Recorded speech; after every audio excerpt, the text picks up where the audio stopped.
हाय दोस्तों, जैसा कि आप जानते हैं कि नया रूल आया इनकम टैक्स में 43B, यानी कि जो एमएसएमई में फॉल करते हैं वेंडर्स, उनको आपको 45 दिन या फिर 15 दिन के अंदर पेमेंट कर देनी है। अब ये रूल आखिर है क्या?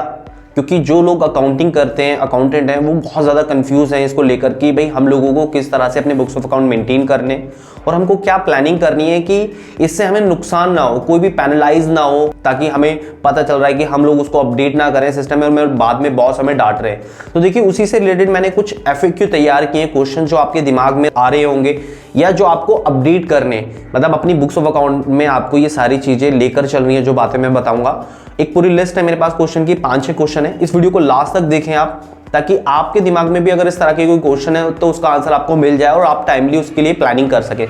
तो चलिए स्टार्ट करते हैं। देखिए, एमएसएमई में 3 तरह की इंटरप्राइजेस कवर होती है। सबसे पहले मैं बात करूं तो आती है माइक्रोज इंटरप्राइजेस, फिर उसके बाद आती है स्मॉल इंटरप्राइजेस और उसके बाद आती है मीडियम इंटरप्राइजेस। अब माइक्रो इंटरप्राइजेस कौन होती है, कैसे पता चलेगा?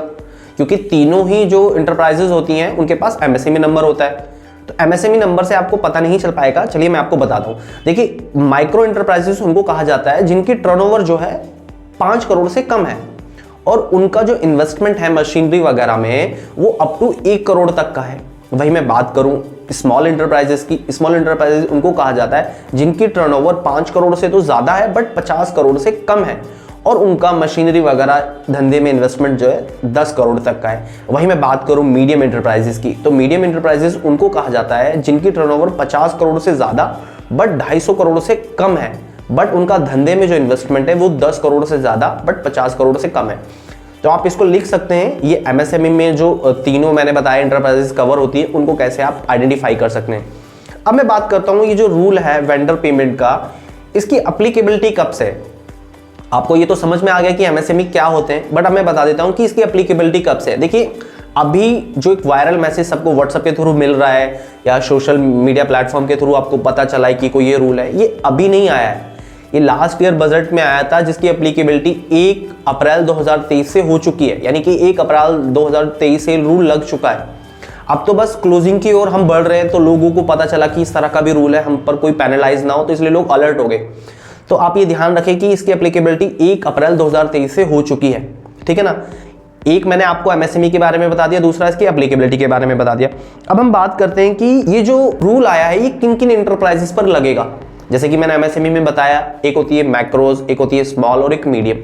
देखिए, इस रूल का जो बेनिफिट है सिर्फ 2 ही इंटरप्राइजेस को मिलेगा, यानी कि डिले पेमेंट का।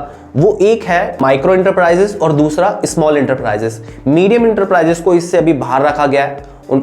यानी कि आप ये समझ के चलिए, जिस बंदे की टर्नओवर सामने वाले की अप टू 50 करोड़ तक की है और उसका धंधे में इन्वेस्टमेंट 10 करोड़ तक का है, ऐसी इंटरप्राइजेस या तो माइक्रोज होंगी या फिर स्मॉल इंटरप्राइजेस होंगी। उनको ये पेमेंट डिले का बेनिफिट मिलेगा, यानी कि उनको जो सामने वाला बंदा है वो पेमेंट टाइमली करेगा, ठीक है ना। नंबर 2, अब उसके बाद मैं बात करता हूं। देखिए, इसमें 3 तरह की कैटेगरी होती है बिजनेस में, आपको पता होगा। एक होते हैं मैन्युफैक्चरर, एक होते हैं सर्विस प्रोवाइडर और एक होते हैं ट्रेडर। देखिए, एमएसएमई रजिस्ट्रेशन के लिए तीनों ही अप्लाई कर सकते हैं।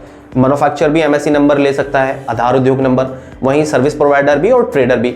बट ये जो रूल आया है इनकम टैक्स का 43B, यानी कि जिसमें गवर्नमेंट चाहती है कि भाई एमएसएमई को आप विद इन 15 डेज और या फिर 45 दिन के अंदर पेमेंट करनी है, तो उसका जो बेनिफिट है सिर्फ यहाँ 2 ही तरह के लोगों को मिलेगा, या तो वो जो मैन्युफैक्चरर हैं या फिर सर्विस प्रोवाइडर हैं। अब मैं बात करूँ ट्रेडर की।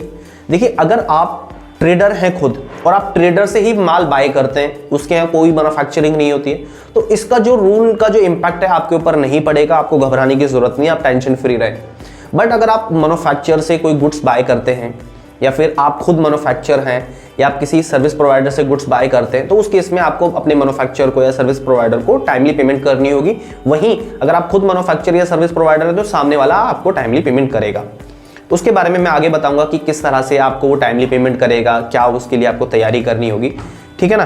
तो अब उसके बाद देखिए, अब जो मैं 45 दिन और 15 दिन बोल रहा था, इसको थोड़ा सा समझ लेते हैं। देखिए, लोग ज़्यादातर क्या है, स्टेट वाइज में बात करूँ, अलग अलग जगह अलग अलग क्रेडिट लिमिट चलती है। कई लोग 3 महीने की क्रेडिट पीरियड रखते हैं, भाई कि 90 दिन में पेमेंट करेंगे हम। अगर मैं तुम्हें कुछ उधार दूंगा, मालता हूँ मुझे 90 दिन में उस माल की पेमेंट करेंगे। या कुछ लोग 60 दिन, हर स्टेट्स में अलग अलग होता है और ये इस पर डील भी होता है, ये वर्बल चलता है, कोई रिटर्न एग्रीमेंट तो होता नहीं है।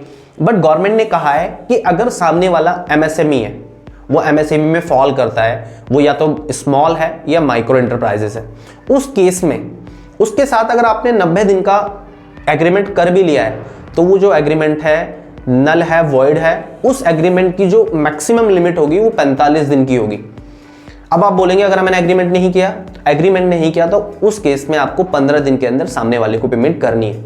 समझ में आ गया? नॉन एग्रीमेंट के केस में जो लिमिट है वो 15 दिन की है, और अगर एग्रीमेंट हो गया है तो उस केस में 45 दिन के अंदर आपको पेमेंट करनी होगी। उसके बाद है, देखिए आप during the year payment delay कर सकते हैं, कोई इशू नहीं है। बट अगर आपके 31 मार्च को ऐसे क्रेडिटर्स खड़े हैं आपकी बुक्स में जिनका पेमेंट आपने 15 दिन नॉन एग्रीमेंट के केस में और एग्रीमेंट के केस में 45 दिन, अगर उनकी पेमेंट नहीं की है तो क्या आपको नुकसान हो सकते हैं, उसके बारे में बात कर लेते हैं। देखिए सपोज आपने 31 मार्च में कोई बिल काटा 31 मार्च में और आपका एग्रीमेंट नहीं हुआ था सामने वाले के साथ में, तो उस केस में आपको चाहिए कि आप उसकी 15 अप्रैल तक पेमेंट कर दें। सपोज 10 लाख का वो खर्चा था, आपने जो मतलब गुड्स वगैरह बाई किया, जो भी किया, 10 लाख तक का वो खर्चा था, आपको 15 अप्रैल तक पेमेंट करनी थी। अगर आपने 15 अप्रैल या 15 अप्रैल से पहले कर दी तो वो खर्चा जो है आपके प्रॉफिट में अलाउ हो जाएगा। मान लो आपका प्रॉफिट अभी 50,000 आ रहा है और आपने टाइमली पेमेंट कर दी तो आपका प्रॉफिट 50,000 ही रहेगा as per income tax. But अगर आपने उस खर्चे की पेमेंट 15 तारीख के बाद की, यानी कि 17 तारीख में, 18 तारीख में, 18 अप्रैल, 19 अप्रैल, तो उस खर्चे को, अगर वो खर्चा 10 लाख का है और आपका प्रॉफिट 1 लाख का है बुक प्रॉफिट, तो उस खर्चे को इनकम टैक्स क्या करेगा, 10 लाख के प्रॉफिट को आपके प्रॉफिट में जोड़ देगा खर्चे को, यानी कि वो खर्चा डिसअलाउड हो जाएगा। अब आपका प्रॉफिट बन गया 10,50,000 और अब आपको इस पर जो भी स्लैब लगता है आपके ऊपर 30%, 20%, 15%, उसके हिसाब से आपको इनकम टैक्स पे करना पड़ेगा। अब आप बोलोगे भाई उस खर्चे का बेनिफिट कब मिलेगा? अब उस खर्चे का बेनिफिट मिलेगा आपको नेक्स्ट ईयर में, जब आप उसकी पेमेंट कर दोगे। समझ में आया? तो इसका पूरा एक स्लैब है, आप देख सकते हैं, आपको गूगल पर मिल जाएगा, तो कि भाई कितने दिन में उसकी पेमेंट करनी है, किस तरह से खर्चा कब अलाउड होगा, कब डिसअलाउड होगा। तो मैंने आपको एक क्रक्स बता दिया इसका। अब आपके दिमाग में आ रहा है कि अगर भाई लेट पेमेंट हमने करी तो क्या और कुछ भी हमारे ऊपर पैनलाइज हो सकता है? हाँ बिल्कुल होगा, आपके ऊपर इंटरेस्ट लगेगा। वो जो इंटरेस्ट होगा वो 3 टाइम्स होगा जो आरबीआई रेट डिसाइड करेगी। समझ रहे हैं मेरी बात? तो आप इन फालतू चक्करों से बचे, क्यों किसी की डिले पेमेंट करनी है। अब आप बोलोगे सर मैं तो नहीं चाहता डिले पेमेंट करना, बट मेरे पास इतने सारे क्रेडिटर्स हैं, मुझे कैसे पता चलेगा भाई कि कौन एमएसएमई में फॉल करता है और कौन नहीं करता? तो देखिए मैं आपको बताता हूँ, आप एक प्रैक्टिस स्टार्ट कर सकते हैं। अभी जैसे कि ये वीडियो मैं जनवरी एंड में शूट कर रहा हूँ, तो अभी आपके पास 2 महीने हैं। आप क्या करें, अगर आपके नंबर ऑफ क्रेडिटर्स ज़्यादा हैं तो सबसे पहले तो आप उनसे डिक्लेरेशन मंगा लें सबसे, कि भाई आप बताओ कि आप एमएसएमई में फॉल करते हो नहीं करते।